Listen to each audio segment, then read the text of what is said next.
Welcome to Metaphysical Soul Speak. I'm your host, Elena Fox Starks.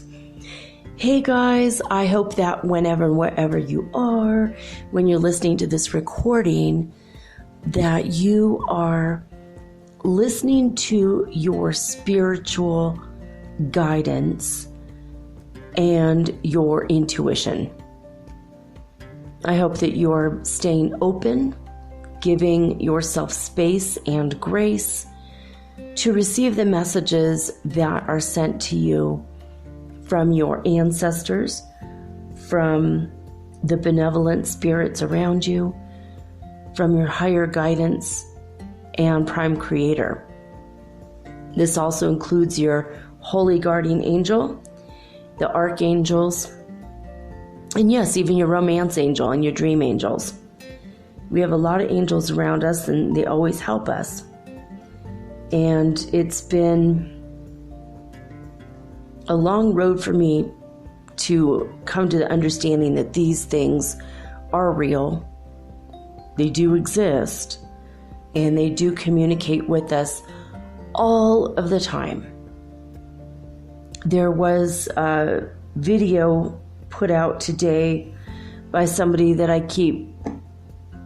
Half the time I think she's 100% right on, high vibration, good information. Then every once in a while she bounces out with something completely false.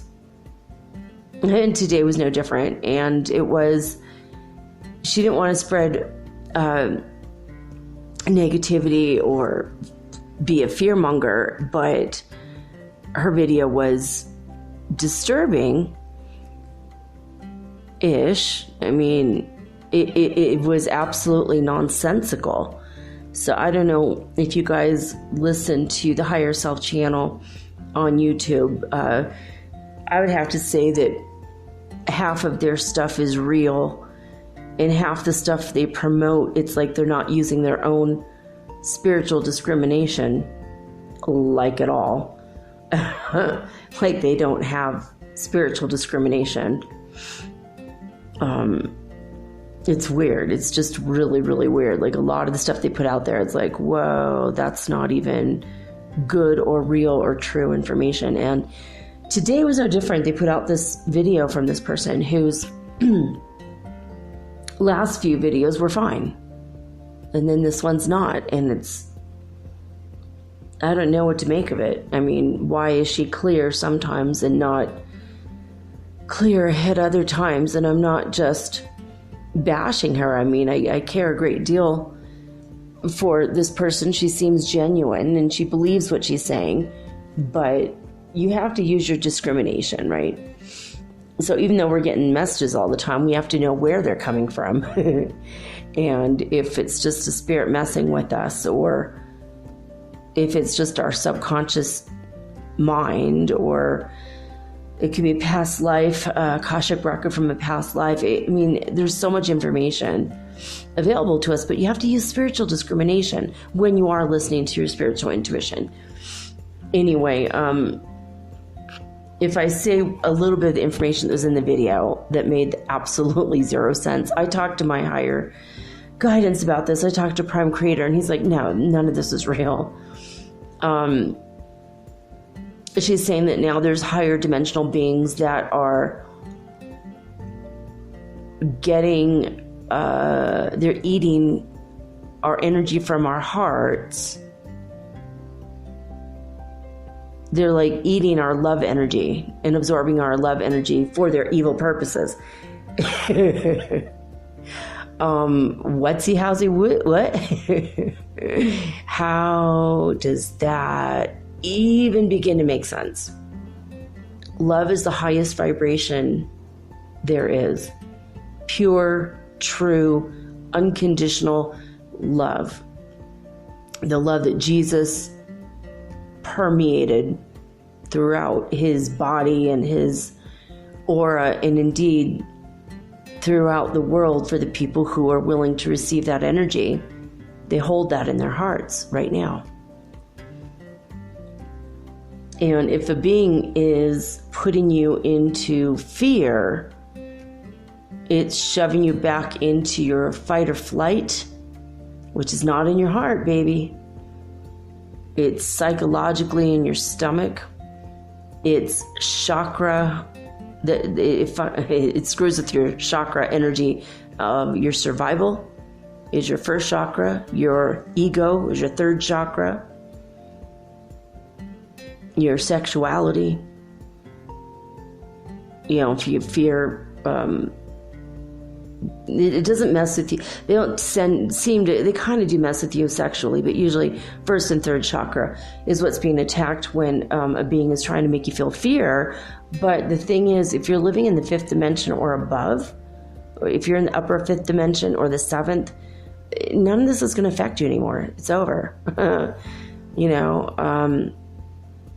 If a being is making you feel fear, it means that you are not doing your own spiritual work and you're stuck in the third dimension. You've shoved yourself back down there into density. This person's saying that she's been doing battle with beings that are feeding off of her heart chakra. And I'm like, wait a minute. That doesn't make any sense. Because a being that is of the love and the light, that is the heart chakra, that means they are generating their own love and light. So 4 or 5 things wrong with what she said. I don't want to go more into this other than I just want you guys to always use your spiritual discrimination. If you hear something and you get a little feeling in your gut, then you know it's not true. It's complete BS.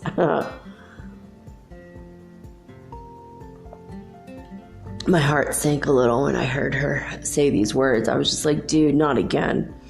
It seemed like she was on a very high vibrational path, and then suddenly she dipped down, and then she went back to the high vibrational path. I'm like, well, good. She fixed her course.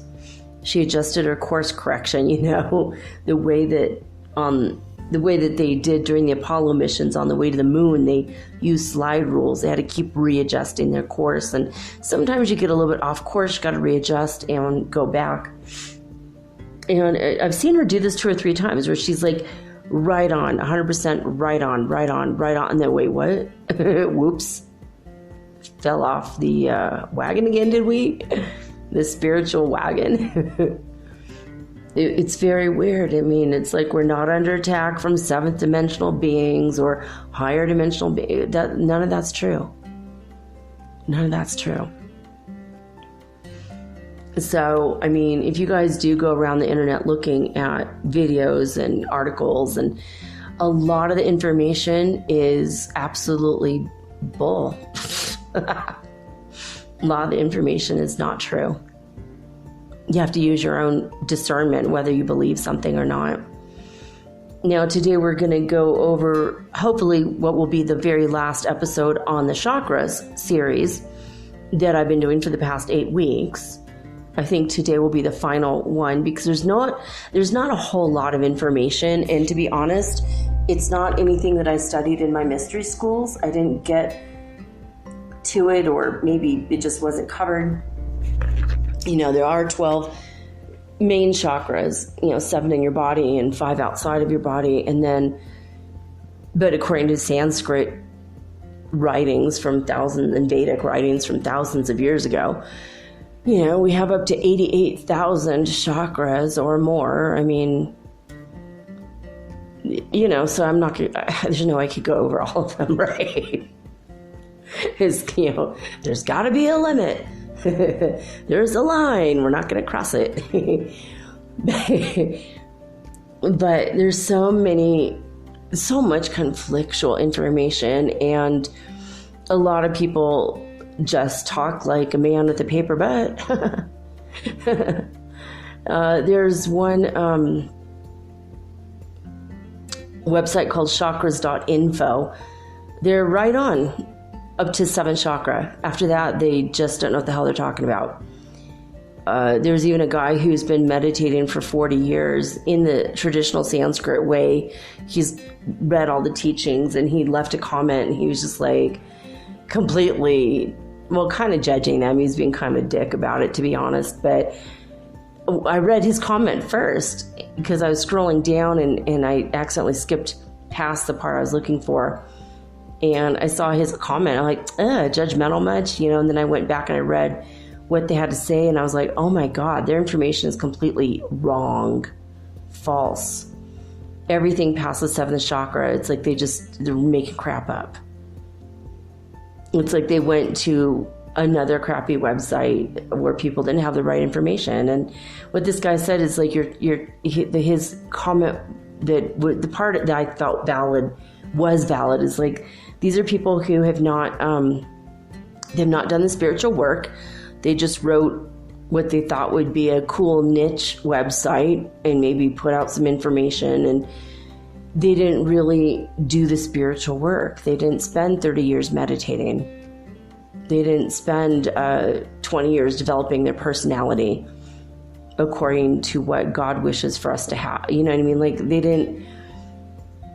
And I don't mean nothing to do with religion. I never speak of religion when I talk spiritual stuff, because religion is a whole nother ballgame. That's just a bunch of blind faith taught to us by pompous old men that would have you believe everything that they say, and they didn't really do the spiritual work either. More often than not, I mean, they just didn't do the spiritual work. Reading the Bible is not doing spiritual work. I mean, Jesus said, if thine eye be single, thy whole body be filled with light. There's your damn clue. If a preacher man hasn't done that, he hasn't done his spiritual work. That's due diligence. That's spiritual due diligence. And I have no patience for spiritual laziness, and it just, when I was reading this website earlier, I was just like, dude, that's spiritual. It's a height of spiritual laziness, just like regurgitating what some other website said and it wasn't true. And I mean, a very simple muscle testing, asking God and connecting to your guides and connecting to your spiritual team and connecting to your higher self. And, I mean, it's not that hard. I mean, if you're not psychically and telepathically communicating yet, you don't have to be. You can still use a pendulum. You can use, you just have to keep your body clear of negative energy. You got to keep your soul at the forefront. You have to keep your mental body clear, your emotional body clear. And I've mentioned it many, many times how to do this. The way I do it, I imagine that there's that my mental, emotional body, it's all overlaid. It's all in the same space, but I project my mental body in front of me, and I imagine like it's a glass case that's basically shaped like my physical body, and I open up the holes in the bottom and drain out anything that doesn't serve me, or thoughts I don't need to think anymore, and then I fill it up with white, pure light, and then I take that back into my body, and I do the same thing with my emotional body, and I do this a couple times during the day, 3-4 times a day, and I spend time meditating when I go to bed. I'm always doing the Ho'oponopono process, or I'm having a conversation with divine. I mean, I try to keep my mind focused on spiritual stuff. I mean, if my twin flame is telepathing with me, then we'll have a conversation. And it's usually a high vibrational conversation, about love or about God or, something high vibrational. And, are we laughing and joking? And laughing and joking is also raises your vibration. But, I don't know, guys. There's so much erroneous information. And what I'm going to give you tonight is the best that I could find on the internet. And because I didn't study it, I'm only doing research. So you have to take everything I say tonight with a grain of salt in this episode, because I honestly don't have 100% of the information. I do know what my higher guidance is telling me. I'm using muscle testing, and a lot of the information about the 10th chakra is just not even like correct. But that, like, what you'd find for the 10th would be actually for the 11th, according to my higher guidance. So I'm just going to do my best and give you the information.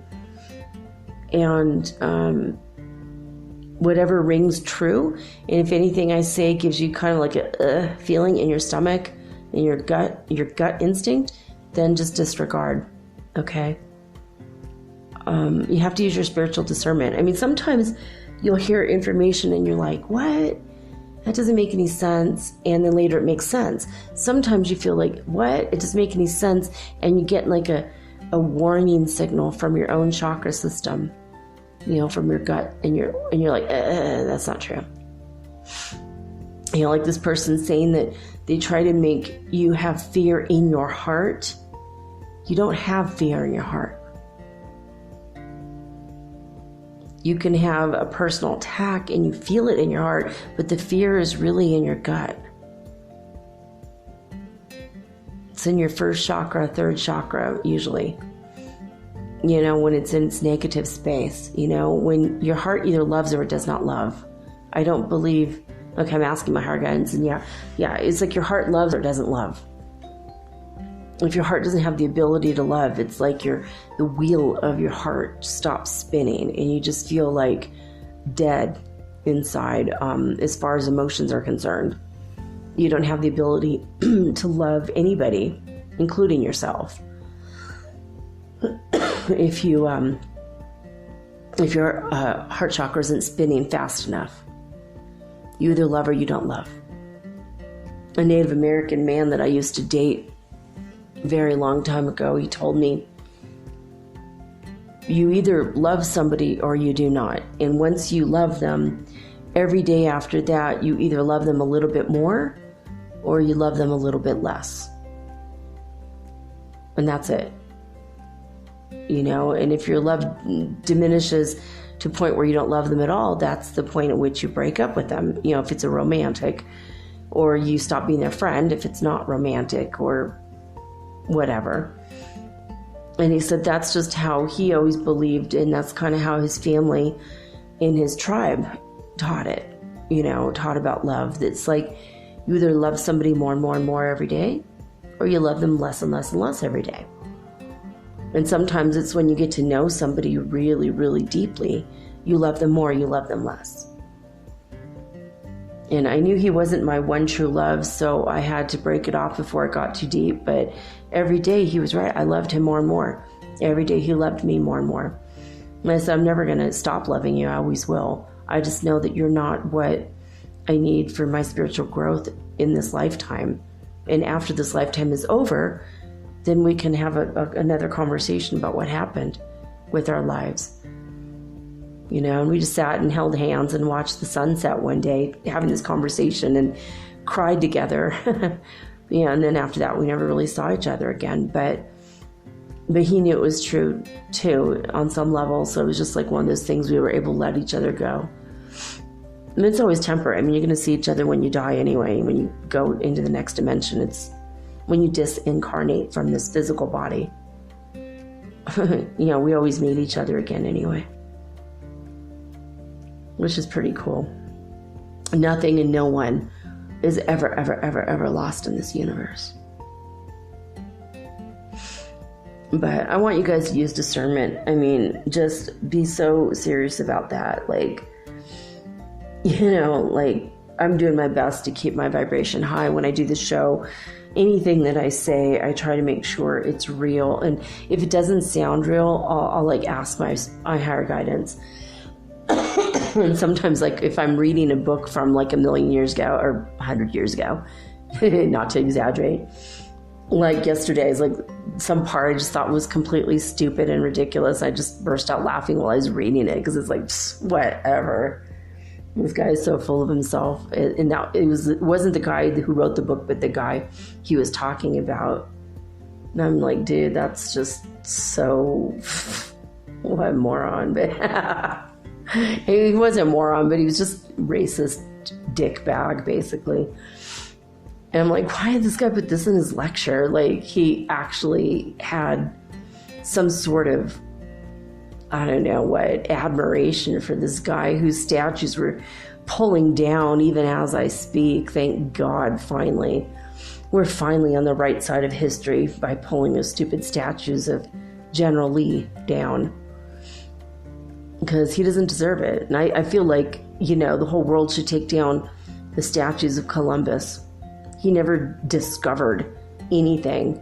He invaded a land that was inhabited by millions of people. I mean, when I went to Lima, Peru, I was like really angry about a statue I saw. It was an enormous statue of Christopher Columbus, and he had his hand on the head, the back of a head, almost looked like he's pulling this woman's hair, and she was native, and she was wearing just like a little thing around her waist, and her breasts were showing, and she looked like sweet and innocent the way that they did this art, and he was shoving her down onto her knees. And I hated that statue. I wanted to shoot paintballs at it, or, you know, cut his head off or something. I was so angry about that statue. And I told it to my boyfriend and how much I hated that statue. And he said, you're getting it all wrong. The reason why we have that statue is to remind us that we should never ever forget what happened to our people. And we should always be having like our diligence and our wits about us, that this will never, ever happen again in Peru.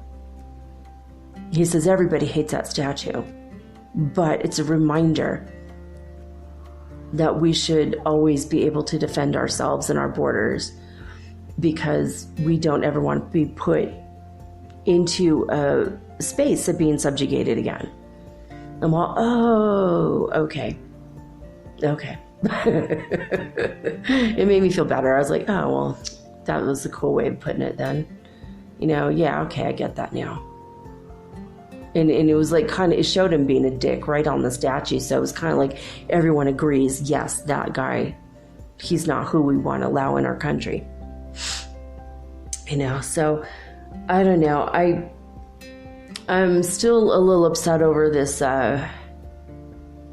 woman saying the things that she said today, and then kind of like being a little bit snarky and laughing. And I'm like, I don't know if she's possessed today and did this.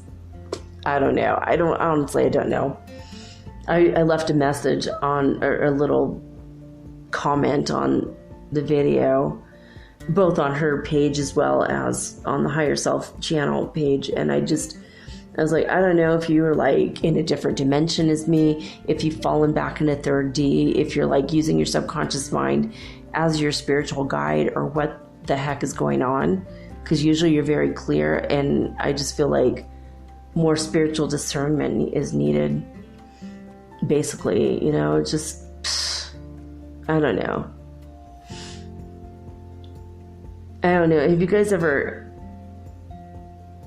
felt like you're in a classroom and the professor is talking and everything spewing out of her mouth or his mouth is absolutely false? Have you ever had that feeling?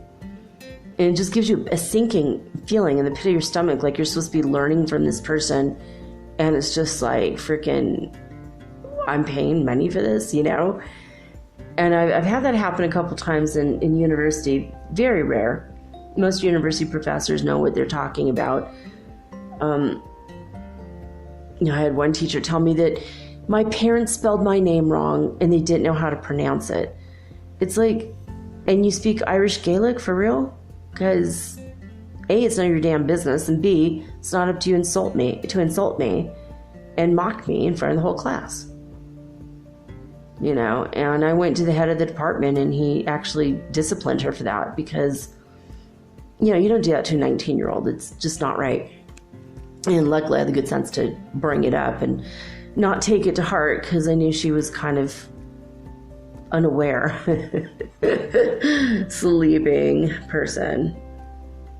I mean, she would bring up these stories from around the world, and she was teaching them and then condemning the entire culture and everybody in those countries based on one story that she found in a book, you know. Like there was a story about abuse in Iran, about someone who had been abused by their father in Iran. And she went for like an hour talking about how everybody in that country is abusive, and that all Muslims in every country who's a Muslim is abusive. And even though at the time I was not Christian, I wasn't any religion at all, I wasn't Muslim yet, but it really, really upset me. I was like, wow, I know that can't be true. And then she said Christian people aren't abusive at all. I'm like, my stepmother, who forced me to go to church, would usually beat me in the car on the way home from church. She beat me almost every day of my life. She was a very evil person. She was a narcissist and just totally evil. And she called herself a Christian. So, I mean, it doesn't mean that she was a Christian. Even Jesus himself wasn't a Christian, so that's not the end-all be-all good of everything in the whole wide world. And likewise, most of the Muslims I've met, and especially most of the Persians I've met, have been very deeply spiritual, very beautiful, loving, and gentle, and humble people. I mean, I didn't go to the country, I didn't meet all of the Persians in the world, but I've met about 50 or 60 Persians, and not one of them weren't abusive. They were very humble. You know, I used to go to a Persian mosque in the Bay Area. Very sweet, beautiful, loving people. And I've met wonderful people in every walk of faith, and I've met some very lovely atheists. You know, so I don't know. So it's like there's like that gut feeling of like, ugh, you know, when someone who's in a position of authority, or they put themselves in a position of authority, and then they start spewing out negative stuff or things that are false. And a lot of the time, it's so easily penetrated. Like you could see their story, and you could poke holes in it because. And you could like use your reason, or a line that I heard on Designing Women years ago. My God, why don't you use the sense? If you could at least use the sense that God gave a goose, you would see reason. You know, something like that. I thought that was hilarious. You know, so I just want you guys to use your discernment. I mean, if I ever say something that doesn't make sense, or maybe I'll say a couple words that sound like other words, and you're like, wait, what? Rewind it and make sure. See what I said and question me, ask me if I say something that doesn't make any sense. You know, we all can be influenced by stuff from time to time that's not true, you know. Anyway, that's all I got to ask. I'm going to talk to you guys tonight, right now, about the Schumann resonance. All right, the 1700 report states for today, the activity, if light moderate, continues incessantly. As in the last 3 days, it's been a constant oscillation on the 10 to 15 hertz range with sporadic, more significant movements. Today, the relevant part goes from 10 to 16 UTC time, with a series of spikes, the highest of which reached 34 hertz at 1430. And then it says the 1700 report. Oh, I'm sorry. That's now they're doing it again. I don't know what's going on. That's what it says. I think I read this one yesterday, so sorry. That says 914, but it's highlighted like darker, like they just added it. I don't honestly know what's going on. Maybe they're screwing up their dates. Or maybe they just added it today. That says the 1700 report at 914. So the 1700 report at 915 says, After about 8 hours of calm at 1 UTC, a slight activity began with no significant peaks. So there's that. Weird. And then they have like a little space above that. It's just like a circle, and it says Hertz 12. So today the biggest amount was 12, but then they also said, but they have the date from yesterday. I don't know why it's highlighted darker. Sorry about that, guys. It's the same information as yesterday. Sorry about that. See, I mean, you got to always like keep your ears and eyes peeled, right? All right. Now, there was something else I wanted to say. Oh, yeah, the 99. We're 99 on the Ascension Symptom Scale. I asked, so I've been sleepy all day, tired all day. My son, too. You know, he went to bed really early. He couldn't even pay attention to a movie I put on about, oh, by the way, if you guys get a chance, I really want you guys to see Kardec, the movie Kardec, about Allan Kardec. Oh my God, what a good movie. It's about the man who started the Spiritist movement in France, just about 7 years after the Fox sisters started doing seances and speaking with spirits. And I think a lot of the stuff the Fox sisters did was, I mean, they used pulleys and levers and had a guy behind a curtain making noises and different things, but they also were mediums. But when the mediumship didn't work fast enough, they would freak out a little bit because they didn't want to lose the money. And I think that the Fox sisters were, I don't think they got married, and I think they were scared, you know, basically. So they're using their spirituality to get ahead in a man's world. And anyway, whatever. I don't think I'm related to them. I'm not defending them in what they did, but they were real mediums, but they didn't always use real mediumship things. But this guy, Allan Kardec, when he started the Spiritism movement, he was a scientist and a professor and a linguist and a translator. And he was very intelligent, obviously. And he was married to either a soulmate or his twin flame. In the movie, it looks like they're twin flames. They're absolutely madly in love. And he used the scientific method and applied it to the people who claimed that they're speaking with spirits. And he asked them all the same questions. And they all came up with almost the exact same answers. And so he started writing these books, and he started the Spiritism movement and became a believer that spirits that have passed on exist outside the body. So that was in like 1857. And I think it started in 1852. So it's a really, really, really good movie about his life and about the spinning tables of Paris. So if you guys have a couple hours to watch this movie, I highly, highly recommend it. I'm thinking about reading one or two of his books on here in a series again. I just finished a series yesterday, you know, the lectures, just a 2-parter. But I found a book I'm going to start on Saturday that was written by a man from India, Swami Panchadasi. And it's the ebook from Project Gutenberg I'm going to read, called Clairvoyance and Occult Powers. So I think I'm going to start reading that on Saturdays. And if we ever get our Mason Adams, if you're listening, I still want him to come on the show because he just released a new poetry book. So what we'll do is, if I'm reading that book, what I'll do is I'll stop 1 week to interview Mason, and then we'll continue the book the week after, because it's a very long book. So I'm hoping to just like read one chapter per week, and every chapter is like a completely different topic. So I'm kind of excited about that. All right, Schumann resonance news today.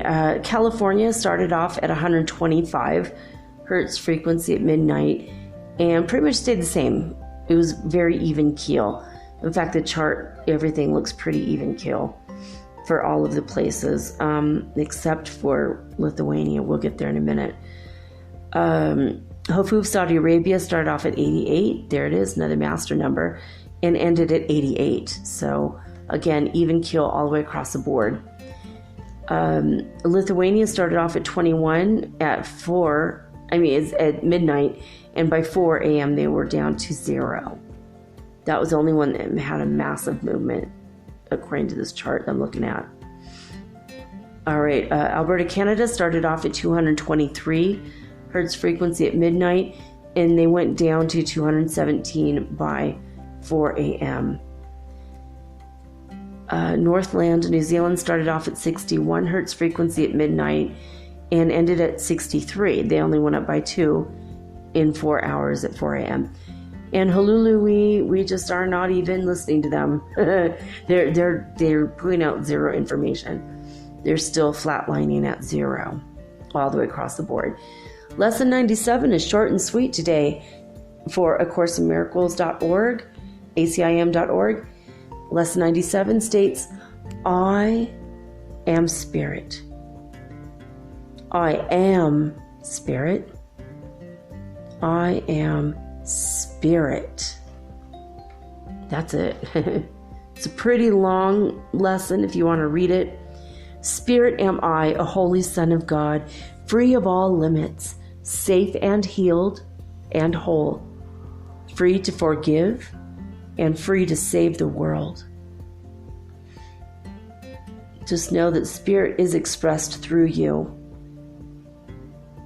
Keep your vibration high. You will always do the holy work of the one will, because you are not separate. You are spirit.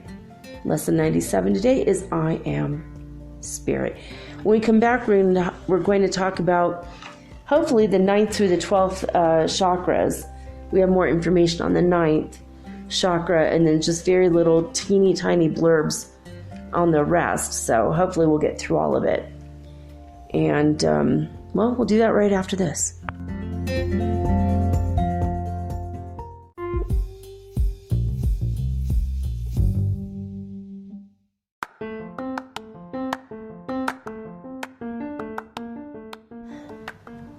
If you haven't heard about Anchor, it's high time you did.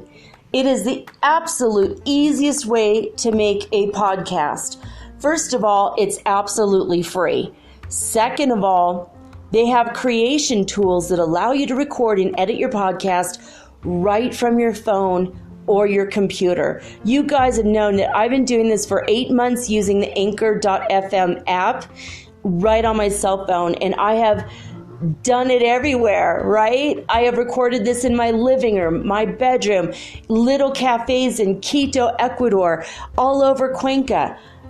It's so absolutely easy to make your podcast, and editing is just a snap. Anchor also will distribute your podcast for you, and it took me about 2.5 months to become syndicated, and now I'm available on Spotify, Apple Podcast, and many more, and so can you. You can make money from your podcast also, and there's no minimum requirement. You get paid from your very first listener. It is everything that you need to make a podcast all in one place. So please, if you are interested in making a podcast of your very own, do not hesitate to start with Anchor. Download the free Anchor app or go to anchor.fm to get started today.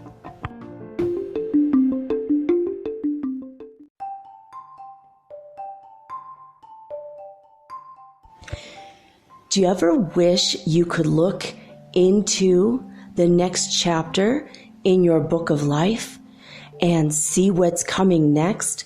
What does the universe have in store for you? I can help you with that. I will give you a Celtic cross reading, which is 10 cards, or you can ask me 3 questions, and I use 3 cards per question. So that's 9 cards, or I can channel your higher guidance, or maybe God directly for you.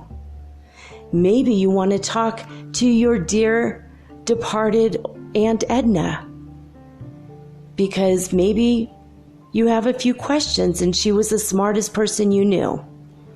If your deceased relatives are available or your ascended masters, I can channel them for you personally. Let me have 1 hour to show you the future in your next chapter of your book of life. Readings are $75, and it takes me an hour to an hour and a half to complete. And for this price, you will also be hooked up to the healing grid around the planet for free, which means yours truly, me, I will be giving you Reiki 24 hours a day, 7 days a week for the rest of your life. All you have to do is let me know. metaphysicalsoulspeak@gmail.com, and we will explore your future together.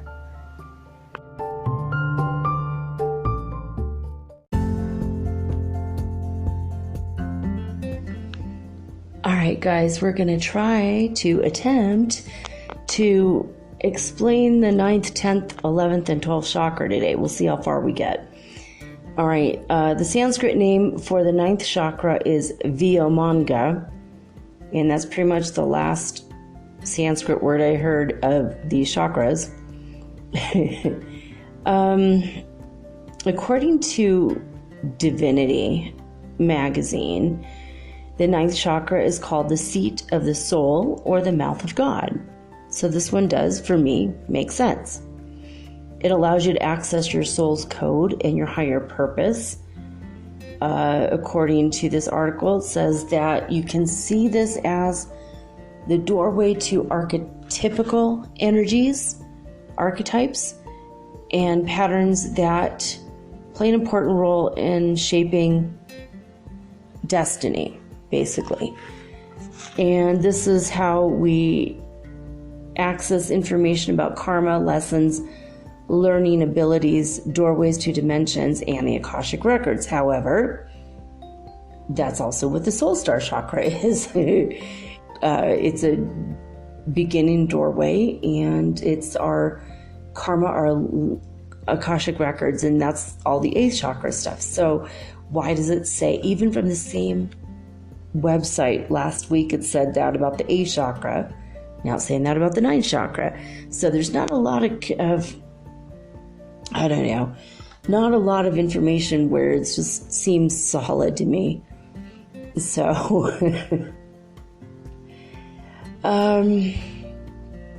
yeah, and then they're just talking about past life stuff. I think past life stuff is in your 8th chakra, your soul chakra, and this is your mouth of God. I think this is literally when you start to discover that you can talk to God directly and have conversations. When your 9th chakra is open, I think it's when you are accessing direct communication with the divine. Where your soul star chakra is your telepathic abilities and psychic abilities and higher levels of psychic abilities. I think this is when this is open, you realize you can actually talk to God directly. You don't have to ask your ancestors or your guides anymore as much as you rely directly on Prime Creator. Now, according to this divinitymagazine.com, they say that the 9th chakra is located at the back of the neck, where the skull lays on top of the spine, and connects to the medulla oblongata and the reticular formation of the brain, and the silver cord and the spinal cord. I can't tell you if this is true or not. I don't even know. It says that this area has been called the golden chalice, or the threefold founder flame, and that it holds the cosmic intelligence and wisdom. Okay, I guess I'll accept that. Is this true, God? Yeah, I'm getting yes on the muscle testing that's true. It says that your Christ-like abilities lie dormant in your 9th chakra. And says that there's spokes. There's different numbers of spokes in this wheel of the chakra. I don't, in that series of filaments, I don't know if any of that is true. Yet God's saying, no, it's not. Is this true that it goes from 10,000? And yet God's like, no, this is just a bunch of BS. All right. It says that there is a spinning rainbow energy coming out of the ninth chakra. Is this true? Yeah. God says that part is true. Your karmic blueprint, is that? No. All right. God's telling me directly, this is the part of the chakra that holds the blueprint for divine man inside of you. It's like the blueprint of the divinity of man, not just your specific stuff, because your specific stuff is in the 8th chakra, and the divine blueprint of a spiritual ascended master is in the 9th chakra. That's what God is telling me right now. Now I'm looking here. God, it says here, it's that this, God said, I'm not going to talk about it because God said that's not what this is. And then the rest of the stuff, it's based on not good information, so we're not going to go through it. Weird. Is this one right? Okay, but God said that this one's right. It says that the source on the 4winds.com, and this was somebody who had a shaman as a teacher, they discovered on their own that there's an 8th and a 9th chakra. And on this website, they don't mention the others. So this is what the teacher had told this person. The source of the 8th chakra is the 9th chakra, which exists outside the luminous energy field and extends throughout the cosmos beyond time and space, which is always crystalline and pure. God saying yes to this. I'm doing muscle testing as I go along. It says this is where we can experience the magnificent expanse of creation. This chakra is associated with the perceptual state of ego. The properties of the 9th chakra are the element is spirit, color is translucent white light. There is no aspects to the body because it's outside the body, which also means there's no glands or psychological aspects or negative expression to it. But the seeds of this chakra is infinity, and the instinct of this is liberation. And this was interesting. It says, my mentor believed that the 8th chakra is where God dwells within us. The 9th chakra is where we reside within the Creator. That's really ringing true for me. I think that's real. To reach this area, we ascend the silver cord of light that rises up from the 8th chakra. There's only one 9th chakra, for there is only one of us in spirit. Well, obviously there's only one 9th chakra.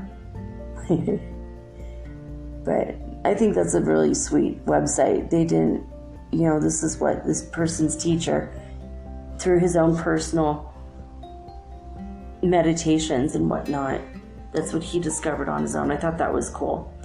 All right, so there's another website called called AscensionGlossary.com, and I don't know. Some of this information is problematic for me. I don't know if it's real or if some of it is real and some of it isn't. Let me ask my higher guidance. Is this website completely real? No. God's saying no. Is some of it real? Yeah. So basically, it says exactly the same thing. 9th chakra is the mouth of God. And then the rest of the stuff? No. Yeah, so there it is. It's kind of weird, right? So the 10th chakra. Now, in many of the websites I went over, it said that the 10th chakra is beneath our feet. Is that true? No. Yeah, God earlier told me that the 11th chakra is beneath our feet, and the 10th chakra is our solar star chakra. Is that true? Our soul star, and then the sun star chakra is above the 9th chakra. And what do we call the 9th chakra up here? This was the And it doesn't say. Of course not. Oh, the mouth of God. Yeah, okay, it does. So the mouth of God, basically when God can speak to you through the 9th chakra. And then the 10th chakra is the solar chakra. Is this God? I'm asking God. God, speak through me when you can. Okay. Good. So now you guys will get a little bit more, a little bit less fudging around, because I'm like, what the hell? All right. So, okay, the solar star chakra. Okay, God is telling me this is how we connect to the sun, our own sun. It's how we get the information, the light codes, the upgrades, and the downloads through the portal that is our sun. And we're not even aware that the sun is a portal unless the chakra is open. That is what God directly is telling me to tell you guys. When I say God, I mean Prime Creator, one true God. So, yeah, God's telling me on the Ascension, on AscensionGlossary.com, they're saying that this one is sapphire. God, is this sapphire? He says it's golden, but it's more, is it an orange? Like, it's gold and white? It's golden only, like solid gold, like the sun. Okay. And the one in the 9th chakra is silver, the 11th chakra, 12th chakra. So God's telling me that the 12th chakra is silver. Above that. So it's like gold and then silver above that. Oh, okay. And so the chakra beneath our feet is, the earth chakra is the 11th chakra. So let me see if there's any 10th information. Okay. So according to mindvalley.com, and some of their information is good. Most of their information is good, honestly. So it says that the soul star chakra, yeah, they on the, what are the 12 chakras and how do they work is the name of the article. This is problematic for me because it says that the first chakra is the earth chakra, and that's not how I was taught. So they're saying the 8th chakra is a crown, but that's the soul star chakra. So basically, I'm going to try to fix this. The 9th chakra, they're calling it the soul star chakra. Oh yeah, they got this all screwed up.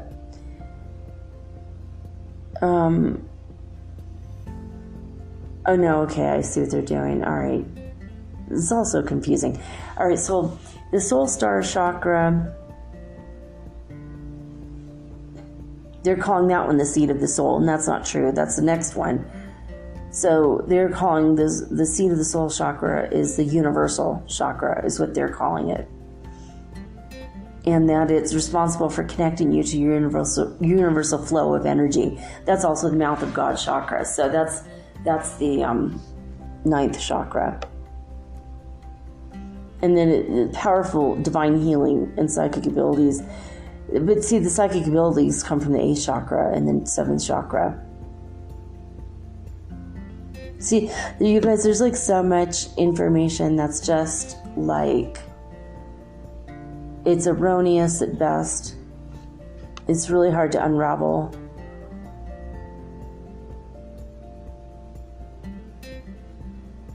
I'm looking at the stuff on Ascension Glossary, and a lot of this just looks like something that, I don't know, it's stuff that's not even true. Is it true? Yeah, God's saying, no, this stuff isn't even true. Yeah, this is just not even true. The false 10th gate network, what the hell? This is just like the rantings of somebody who's schizophrenic. Like, it sounds like they raised their kundalini and then it didn't go all the way up and it went to the center of the earth, and then they get all this information, but everything is so jumbled that it doesn't come across as actual real information anymore.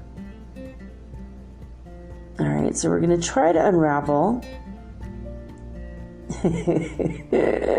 What is the 10th chakra?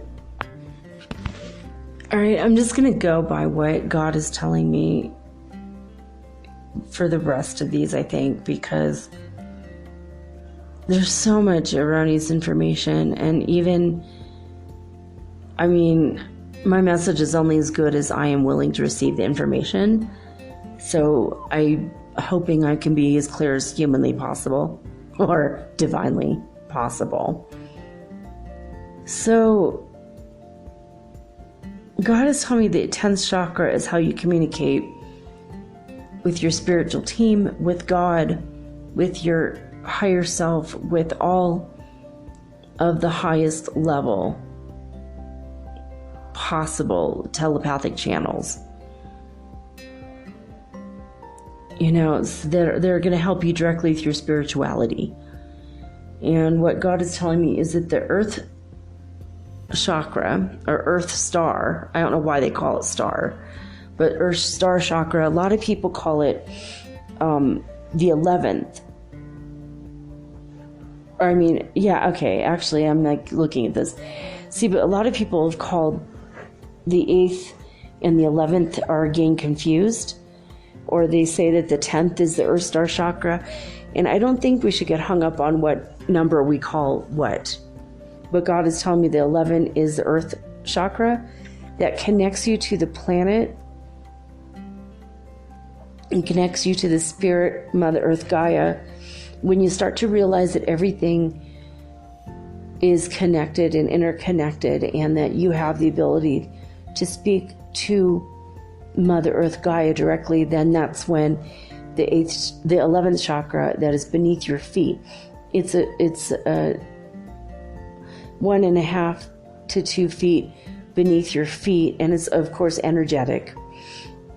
And this is what connects you to the grids of the planet, even the healing grid that I helped create. When that opens, you're like going to be connected to all the positive grids, the healing grid, the spiritual grid. It'll help you to rise above the chatter of society and the unawakened ones. You know, the energies, thoughts, beliefs, general feelings, and the least common denominator, the gunk or the base of society, you know, where people are, you know, I don't even want to say that. Okay, yeah, okay. I'm just getting these weird images, but okay. So basically people that don't take care of their bodies and they eat junk food and they do the basest of things, you can use your own imagination as to what that actually means.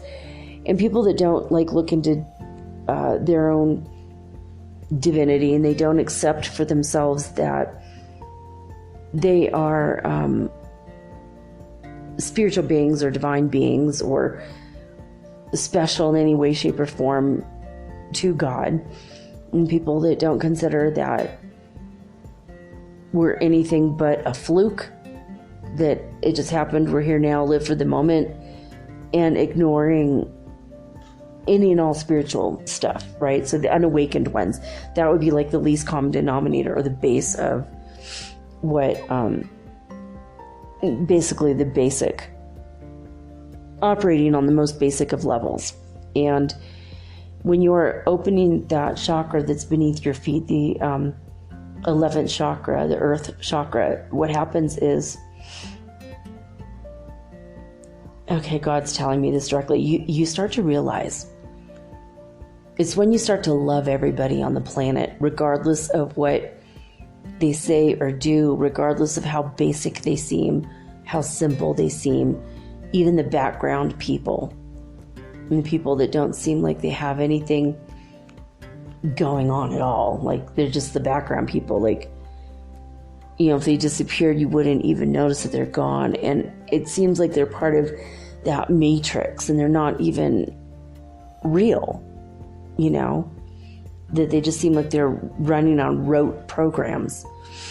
And I don't know if that's really true or not, but it has that, there's energy to certain people. Like when you get on the bus, you know, there might be 50 people on the bus, but 30 of them you're not going to notice.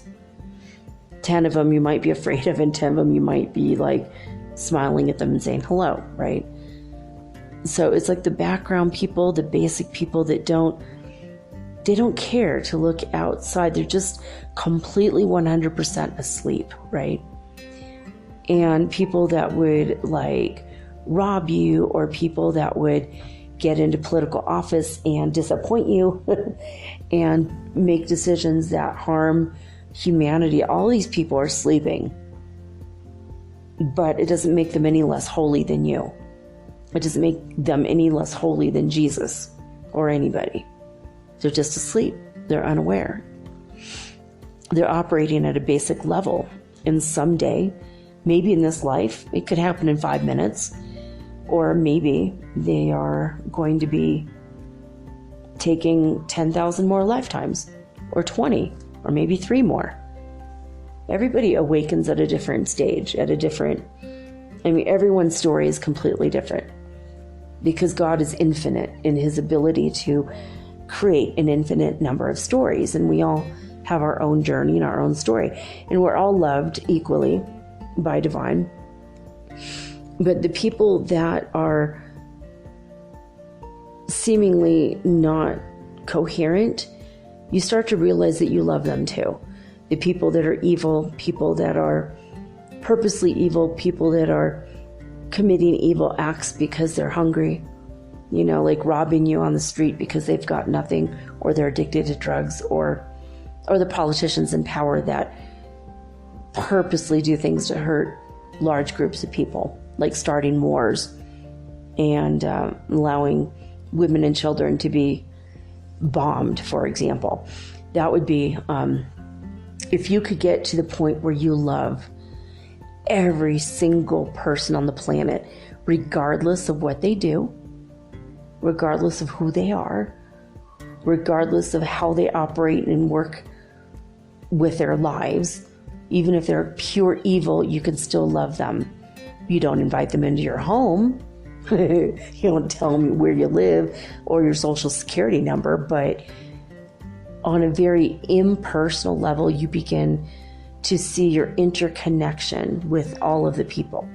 You see your interconnection with the plants, the trees, the rocks.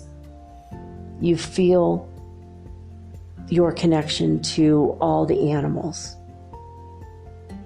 You start to understand that there is a web of life, and the interconnectedness includes you, and the energy of God runs through every single thing, from the tiniest little bee to the largest mountain, and everything. You start to see and you become aware of your connectedness to Mother Earth, Gaia, Pachamama. When that chakra beneath your feet has opened. And sometimes it gets to a point where when that's opened, you can... So God, I'm like constantly doing muscle testing through this one. I feel like I'm stumbling in the dark until God shows me the light a few feet ahead of me. There's a light. There we go. Okay. So when I dropped acid once in Arequipa, Peru, I was sitting on the bridge and watching the people go by and think I had an electric grin. I was trying not to, but you can't help it when you're on acid. And I started living everybody's experience. Like if I looked at someone too long for 3 or 4 seconds, I knew everything about them. And how I knew was because that chakra opened when I did the acid that day. And I remember that as the time, like sometimes before I was able to look at someone and kind of maybe tell things, like things that might be floating around in their aura, even though I can't see auras. I would be able to pick and pluck out ideas, thoughts, just bits and snippets. And my psychic ability came online with a vengeance that day. And I started really feeling my connection. And I saw my connection to the light and the dark and the day and the night and the frightening things and the high vibrational joyous things. and everything in between. And I remember looking at this little girl, and I lived her experience. I felt her soul, and I lived her experience with her. And then I asked the angels to surround her because she was crying. And I saw that she was being bullied at school, and the mean girls were hurting her. And I started to have more and more experiences. And this was like 2 or 3 years ago. And I think that's when my chakra opened up, was that day. But it got to a point where if I looked at someone long enough, I would know about conversations they had with their boyfriend or girlfriend. I would start to see their interaction with their family. I would start to see their familial patterns. Sometimes I could feel their ancestors surrounding them. And it's gotten to the point now where if I'm watching TV, if I wonder about a place, like I could be watching, just a normal TV show or a movie, I'll wonder about a place, and then all of a sudden I become everybody in that movie. And I remember what it was like to hold the boomstick to record the sound, and I would remember what it was like to be the director, and I know what the director was feeling. And I remember what it was like when I was there, because my interconnectedness through the earth chakra, it's like a web, and it goes through everybody. And it's like your energy can run, and you could go into the past, into the future, parallel dimensions, parallel lifetimes, because you got your 8th chakra is open, and then your 9th chakra where you're speaking to God, and then your 10th chakra beneath, or your 11th chakra, beneath your feet. Your sun chakra is open, and you're connecting to all of the people above, and then your chakra below your feet is open, and you're connecting to everybody, and you're connecting to their story. So like when I say I remember being on this movie set, was Elena on the movie set? No. Was a part of my God, the part that, okay, how do I explain this? It's like I get into a higher observer state, not just observer of me, Elena, but observer of all. And I get into that state, and I connect through the earth. And it seems like there's if you think of your brain as having a bunch of neurons, a lot of cells, and they're electrical, and they're just, and that's how thoughts are created, and that's how your limbs are moving. Well, imagine, it's not exactly this way, but this is kind of how I imagine it, is if the earth, at the core of the earth is a big brain, and there's all this electrical energy, and you can go down into that center, and your energy can connect with it, and all the impulses that go to each individual on the planet, you're connecting with it, and you connect with their story, and you can have their memories. You can remember their memories through this 11th chakra beneath your feet. It's really, really freaky, and it's something that I started experiencing a couple years ago, and even now it's more and more. Like just the other day I was watching Suits, and there's one neighborhood they were in, and I paused it for a minute, and I looked, and I'm like, and I started to wonder about the neighborhood.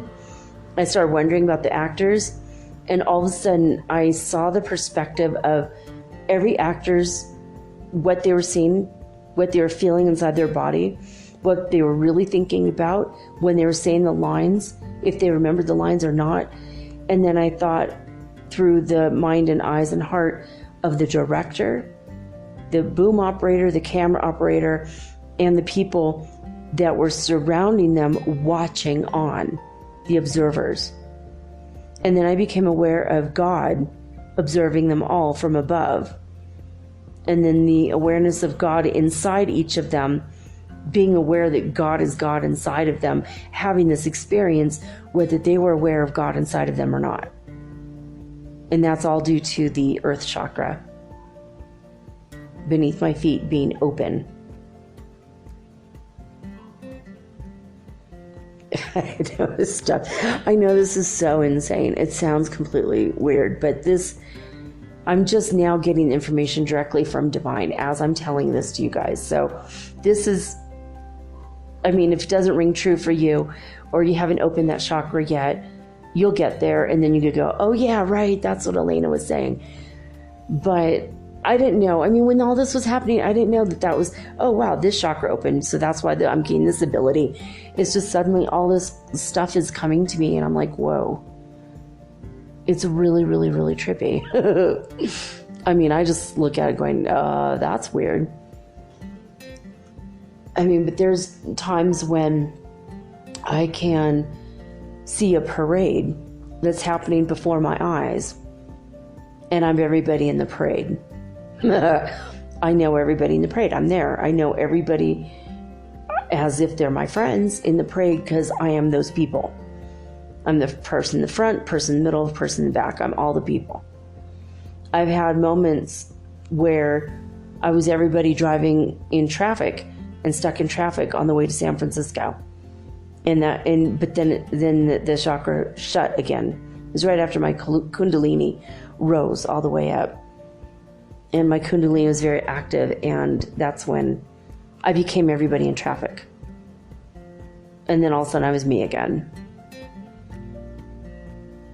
I have a feeling that the more you work with your earth chakra, you're going to be able to see, you could walk into the jungle and see through every eye in that jungle, not just human, but all the animals. And I think that it's going to get to a point where we can open it up and we're going to know what it feels like to be every blade of grass and every tree. And we're going to know what it feels like from Mother Earth Gaia's experience as well. So it's pretty deep, man. It's pretty deep. But, I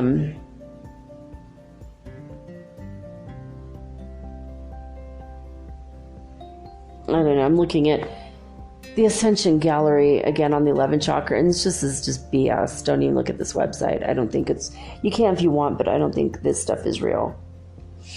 I just feel like this person's in their subconscious mind and they haven't opened what they think they've opened. So anyway, I'm shocked that this is what God's telling me, that the 8th chakra, the 11th chakra beneath my feet. I don't know why people get 8 and 11 mixed up all the time. In many tarot card decks, they get strength and justice completely mixed up. I can't even say the word mix. It's hilarious. So, and people get the 8th and the 11th chakra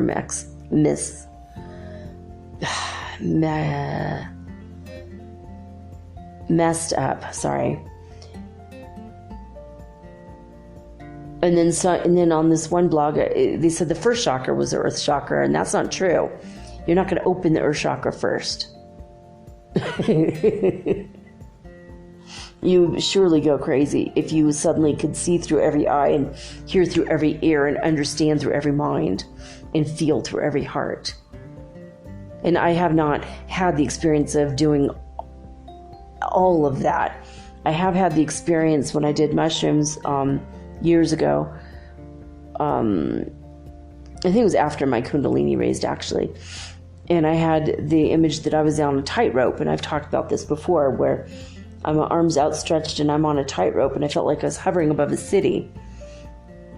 And as I was hovering above the city, I felt through every heart, heard through every ear, saw through every eye, thought through every mind. And the tightrope was that I was balancing good and bad emotions, good and bad thoughts, good and bad circumstances. So like I could feel couples making love and I was the couple. I was all those couples. And then I could feel people being murdered and people murdering. I saw both experiences. And then I saw people that were suicidal, and I saw people that were in states of bliss and ecstasy, meditating and communing with God. And I saw people that were enjoying time with their family, and people that were sleeping, people that were doing drugs and having a great time. Like I lived, but it was only like 10,000 people. It wasn't everybody on earth. spiritual masters that are fully ascended have had the experience through that chakra, as well as their divine communication, where everything is open. They've been able to feel everybody on earth at once. And I can only feel like a few people at a time usually, or one person at a time. But I've had the experience where I feel like 10 people. And then when I was on the freeway that one day, it was probably 200 or 300 people. And then when I was on mushrooms, it felt like 10,000 people. It might have only been 1,000 people. But the more that opens up, and I don't think you should go out of your way to open it up. I think you should just ask your spiritual guidance to open things up as you're ready for them, as you are prepared to receive the knowledge and information of it, because it's pretty damn scary if you're not ready for it, if you're not willing to accept everything that happens. I mean, I haven't connected with all the animals, but I think that might be something that might happen. And well, when that happens, what else can happen? Possibly you're going to become the predator and the prey. That's also part of that. And it's natural, but when you understand it, it's a joyous cosmic dance. And when you're not judging it from a 3D, lower dimensional perspective, then you accept it a lot easier. It's like, oh, okay, well, it is what it is. Animals don't have the hang-ups that we do about things like sex and death, So, I don't know. That's what God's telling me about the 8th. Now, let me see what people have said about the 12th chakra. All right, so what I can see from this, it's again, there's so much conflictual information. And so what I can tell you from my higher guidance, as I'm getting it right now in real time, is that the 12th chakra is, it's like a galactic, universal, divine consciousness gateway. There's like a little bit of consciousness to, so where the what beneath your feet connects you to everybody on the planet, including every tree and every animal and every human. And you can use that or not. You don't have to focus on that. If you do focus on it and you start to live their life like from an energetic form, then you have to get back into yourself. And I mean, you're grounding so far deep that you're going into everybody's heart, mind, soul. You're starting to feel everything, right? You don't want to do that.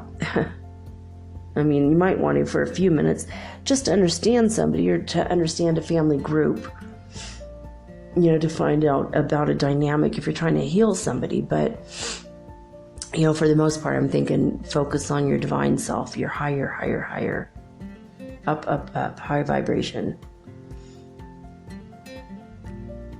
But the 12th chakra, it's the doorway to the cosmos and beyond. That's what it says on wisdomdoor.com, right? But what does God say? Well, God, tell me what this is. It's your way to communicate with beings that are still living on other planets. When you have this open or starting to open, you're going to start to be aware that there are other beings around you.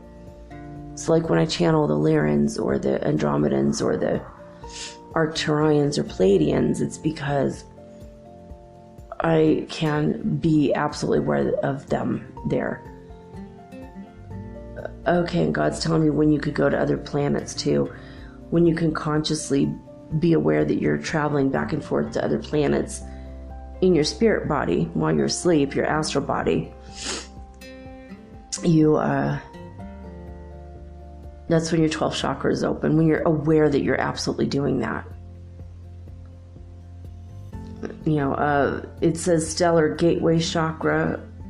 I've seen it called universal chakra.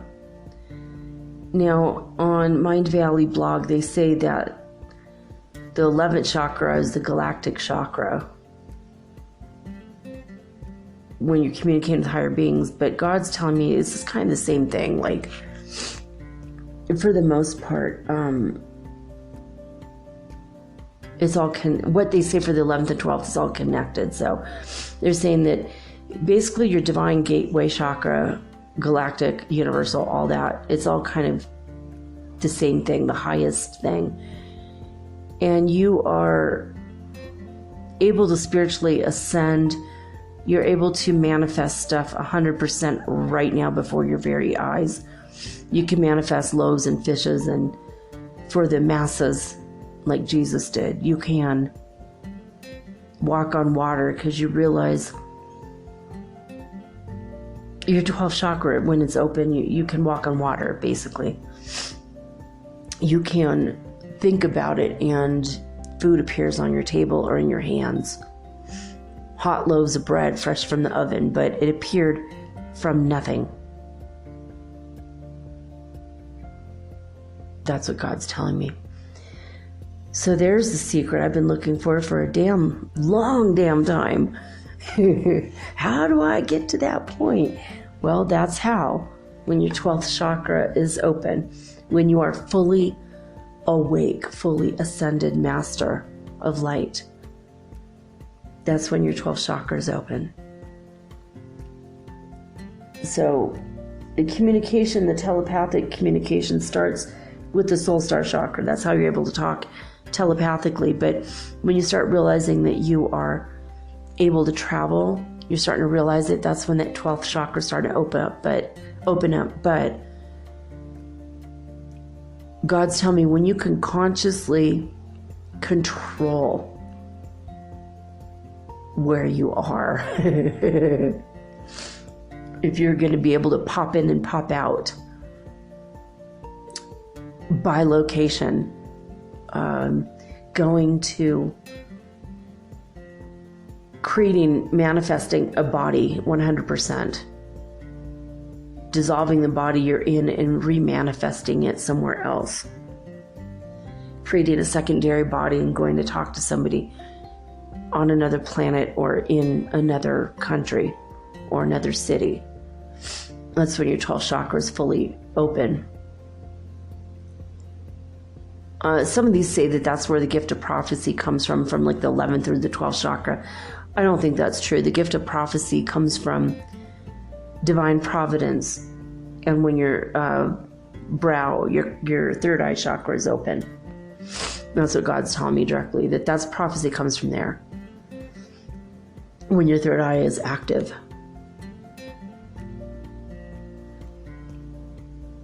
There's a lot of erroneous information divine is telling me because people just don't know. They're not fully functioning at the correct levels of awareness that they need to understand. And so a lot of us are just guessing, right? We're just guessing what this is. A lot of people are just guessing.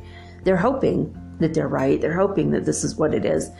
And as humanity adjusts and ascends more, the information is going to become more solidified, and we're going to have better understanding spiritually about what's happening. That's what God's telling me right now. I mean, here's somebody saying, oh, well, the stellar gateway chakra is 12 inches above your head. Well, how is that when you also have the 8th, 9th, 10th chakra there too? You have 4 chakras and I don't know, it just doesn't make sense. The chakras are bigger than what people are saying, but they're also occupying different space. They're not occupying the same space that you could see with your physical eyes, and that's what makes all of this seem so strange and erroneous, and it just sounds like BS, a lot of it. Especially if you're a materialist. But if you're listening to my show, you're probably not a materialist for the most part. You have some kind of spiritual knowledge and beliefs, and you can only really speak to what your own personal experience is, right? So let me ask, God, do I have my 12th chakra open? No, I do not. See, obviously, because I would be manifesting Snickers bars without any calories. I'm just kidding. Probably I wouldn't do that. I would be manifesting bread not made from wheat. That's what I'd be doing, fresh in my hands. So let me ask, God, is my 11th chakra open? Is my 8th, 9th, and 10th open? Yes. They're all open. But is my 12th opened? Has my 12th ever been opened? Yeah, okay. Yeah. God just told me when I manifested that bottle of syrup. And that moment, I used my will. The force of my will.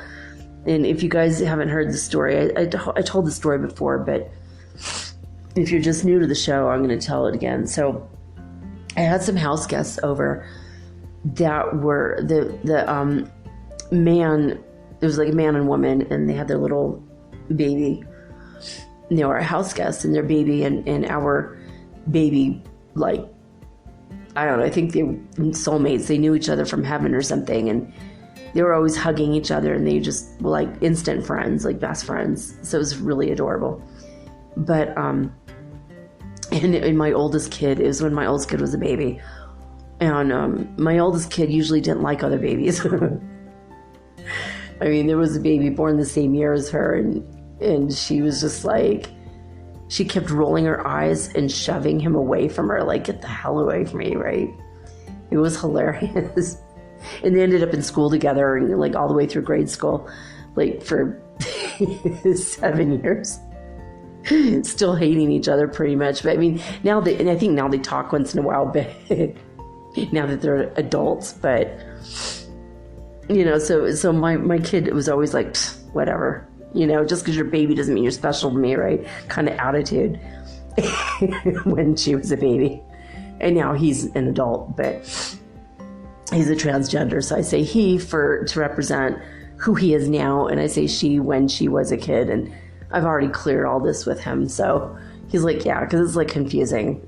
It is confusing just to talk about it. But anyway, so this couple, like the man had worked with my husband like a lot of years before, and they had lost touch for like 10 years or 12 years, and then they found each other again. And so we had invited them to stay for the weekend in our guest bedroom in the forest where we lived, and they were from Walnut Creek, which is right outside. It's like, ugh, I hate the energy of that place. I just was like, ugh, I couldn't get out of there fast enough when I was there. It felt so stifling and white bread that I just couldn't handle it. But all the houses are cookie cutter McMansions, and, you know, I don't know. Look at us. We're all rich. We're all exactly the same. The houses are the same. Our cars are all the same. And we all look the same and act the same and think the same. And it was just like Stepfordville to me. I had to get the hell out of there as soon as possible. I'm like, God, get me back to where the people are colorful in their verbiage, like how they speak, and their poetry and art, and wearing cool clothes, and everyone is totally different with their own unique style. It's like in graffiti and just explosion of art. I mean, that's my kind of scene, right? To go to a neighborhood where like there's not any graffiti just irritates me. I want the creativity and expression, you know. It just, people that live without passion they're not living, in my opinion. But anyway. So, like, nobody would be caught dead and normal in high fashion from New York because it's too out there. So everyone's like wearing beige. That's not really true, but that was the energy I got from Walnut Creek. Anyway, they're from there. Or they were from there. They're not there now because I guess they got divorced. But anyway, so they were in my house, and because they were important to my husband, and I didn't know these people from Adam, or as my friend Amber says, from Adam's house cat. I don't know these people like at all. But because they mattered to my husband, the fact that we were entertaining them mattered to me. And I had gone grocery shopping, and I bought everything I knew we needed. And I bought frozen blueberries because they were out of season. And I bought the pancake mix, and I I thought I bought the syrup, right? I knew I bought the syrup. I felt it, right? Opened up the cupboard and there's no syrup there. Shut the cupboard and I connected to my higher self. I connected to God, and I was just like, this is before I gave my life over to the one will. It was before I completely took on the mantle of being responsible, like to do what God said to do. I had not given up my will 100% to divine will yet. That's a whole nother day. I think I already did talk about that though. But anyway, I just connected 100%. I'm like, God, please, like, this is so important to my husband. Let me not have to run to the store to go get. I mean, it's like 7 a.m, nothing was open, and they were up. The babies were up. I'm like, let me just get through this morning, you know? And I'm like, and I willed it. I just somehow, I don't know exactly, but I willed it. Open the cupboard, there's no syrup, maple syrup. And I only ever had real maple syrup. Anyway, I shut the cupboard and imagined it there, and I willed it there. Opened the cupboard and there's syrup. Just like that. Just boop, there it is. Anyway, God just told me I used that, but I don't know how I did it. I want to know so badly. But once you open the 12th chakra, then things are going to just flow like that, baby. That is where Jesus got all of his manifestation power. He had 100%, 12 chakras opened, 12 chakras cleared. Everything was 100% flowing correctly for him. You know, he cursed a tree and it died with it by his word. You know, he rose from the dead. He rose other people who were dead up. All of the miracles that he created, it was just scientific principles that he understood. They're not really miracles, but the highest form of metaphysical creation. When you become a creator God yourself, because you're already a co-creator, sure, but when you know you are a creator, you're like, I can imagine you're completely humbled with so much humility, like, thank you for giving me everything I need. You know, but Lord Babaji, Mahavatar Babaji, is a spiritual master in India. And there was a man that was getting ready to open his 12th chakra, I guess, now that I'm understanding this further. And when he was about to do it, Lord Babaji said, well, what do you need? You have one more thing. And I feel this energetic, you know, kind of, he didn't say in these words, I'm just paraphrasing, but he said, I feel this energetic drag in you. There's one thing that you wished you always had. And he said, well, you know, honestly, I always wanted to know what it felt like to be massively wealthy. I wanted my own castle. And Babaji waved his hand and a castle appeared before them. And they both walked inside and the man was like, oh my God. And Babaji says, this is your castle. You may enjoy it as long as you like. And he ran around, he went in all the rooms, he like tested out the beds, sat on the chairs, like looked through all the windows, climbed the stairs, looked out from the tower, everything. And when he was satisfied, he came back and an hour or two later and he says, okay. And Babaji says, are you finished? And he said, sure, I'm done. I'm ready, master. So let's get on with it, basically. And they walked outside and Babaji waved his hand and the castle disappeared. There are other stories of masters, spiritual masters, that their chelas, their students, were hungry. And they said, Master, could we please stop? We're hungry. And the master said, well, would an orange satisfy you to eat an orange? And they said, yes. So the master waved his hand and an orange tree appeared in the ground as if it had been growing there 15 years and was filled with ripe fruit, and everyone got an orange and they ate it. And then he waved his hand and the tree disappeared. So this is when your 12th chakra is open. You're fully ascended, fully awake, fully self-realized master of light. You have 100% compassion. And God is telling me that this chakra could very easily be called the miracle chakra. He says to confuse things even more. Or the Christ consciousness chakra, if you will. But I'm just scrolling down Google. It's like stellar gateway chakra, universal consciousness, divine chakra. That one might seem like the most high vibrational name. Universal consciousness seems like the best one. And what do they have to say for themselves? They say it's Ascension energies and the chakra of divinity. And then there's a bunch of information that's not even real. But they do say spontaneous healing, instantaneous healing, healing of self and others, telekinesis, teleportation, control over all the natural elements. God is saying this is all correct. That's what they say. It's all the highest energy skills. Illuminating a space when there's no light. And it just glows with a light just in general.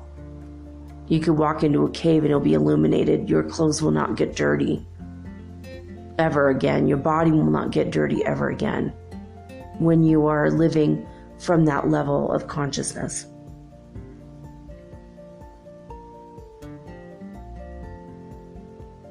So that's it. That's all she wrote.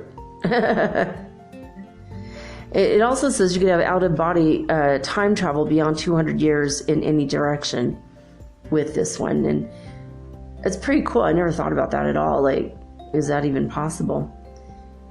I've never really wanted to go that far ahead. I always want to know what's going on in the next year or 5 years. I have gone ahead in my life like 5 or 6 years to see my future. But in 200 years, I've never thought about that. I'm not going to live that long. So I don't know. I hope that you guys got something out of this one today. It felt a little bit willy-nilly until I connected with Divine, and we got some more answers than what you can find on the internet, and that's always important to me. I don't know. It says the 12th chakra will propel us to a new existence beyond time and space. On divinitymagazine.com, and I think this information for the most part is okay. This is good information. So I don't know. I hope you guys enjoyed it. I love you guys. Thank you for being here and listening to my podcast and for being on this ascension journey with me. We are all one. When you start to realize that, that's because your chakra beneath your feet, your 11th chakra is opened. Your earth energy chakra. When you know it. When you intellectually think it, that's one thing. When you know it, it's another. So we all are one. We're in this ascension together. We're opening up all these higher energy chakras together. You know, don't think you're behind or that you're not as advanced, because we all have a different time frame. You could be a spiritual master above anyone on the planet, and you just didn't open it yet because it wasn't time for you to open it yet, you know? But we're all on the same journey. We're all going the same road. We're just walking at different paces, and there's nothing wrong with that.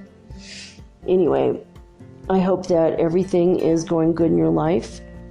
I hope that you're accepting all of the good grace that God is providing to you, and you're providing for yourself. And, well, that's all I gotta say about that, guys. I'll be back tomorrow with all unique programming, unlike anything you would hear anywhere else. That's it. That's it for now. That's all I got to say about that.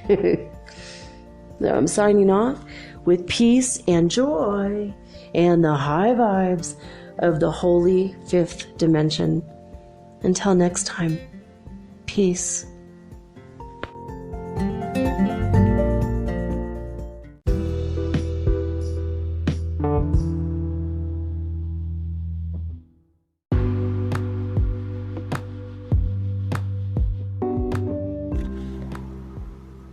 Metaphysical Soul Speak is run on sponsors and listener support. This means listeners like you. If you are so inclined to support my efforts and my little podcast, please visit me at anchor.fm/metaphysical and pledge an amount of your choosing today. Thank you.